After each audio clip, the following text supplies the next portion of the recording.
ડભોઈમાં આગામી તહેવારોને લઈ પોલીસ પ્રશાસન સતર્ક. હિન્દુ મુસ્લિમ અગ્રણીઓ સાથે યોજાઈ શાંતિ સમિતિની બેઠક.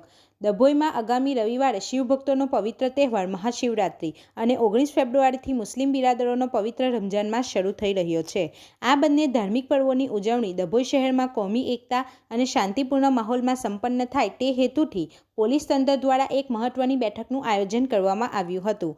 પોલીસ અધિકારીઓની ઉપસ્થિતિમાં માર્ગદર્શન વડોદરા જિલ્લા ગ્રામ્ય પોલીસ અધિક્ષક સુશીલકુમાર અગ્રવાલની સૂચના મુજબ અને ડભોઈ વિભાગીય ડીવાયએસપી આકાશ પટેલના સીધા માર્ગદર્શન હેઠળ ડભોઈ પોલીસ સ્ટેશન ખાતે આ બેઠક યોજાઈ હતી, જેમાં ડભોઈના પીઆઈ જે.એમ. ચાવડા દ્વારા બંને સમુદાયના આયોજકો અને અગ્રણીઓને જરૂરી સૂચનાઓ આપવામાં આવી હતી. કાયદો અને વ્યવસ્થા. તહેવારો દરમિયાન શહેરમાં કાયદો અને વ્યવસ્થાની સ્થિતિ જળવાઈ રહે તે માટે પોલીસનો ચુસ્ત બંદોબસ્ત ગોઠવવામાં આવશે.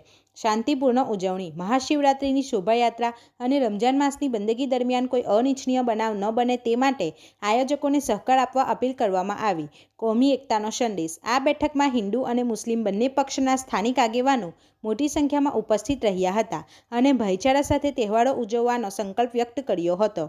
ટ્રાફિક અને સુરક્ષા. ભીડભાડવાળા વિસ્તારોમાં ટ્રાફિકનું નિયમન અને સીસીટીવી કેમેરા દ્વારા દેખરેખ રાખવા બાબતે પણ ચર્ચા કરવામાં આવી હતી. રિપોર્ટર ફજલ રજાક ખત્રી સાથે ગુજરાત અદ્ભુત ન્યૂઝ ગુજરાતી. આપણી આસપાસ બનતી ઘટનાના સમાચાર જોવા માટે ગુજરાત અદ્ભુત ન્યૂઝ ગુજરાતીને લાઈક કરો.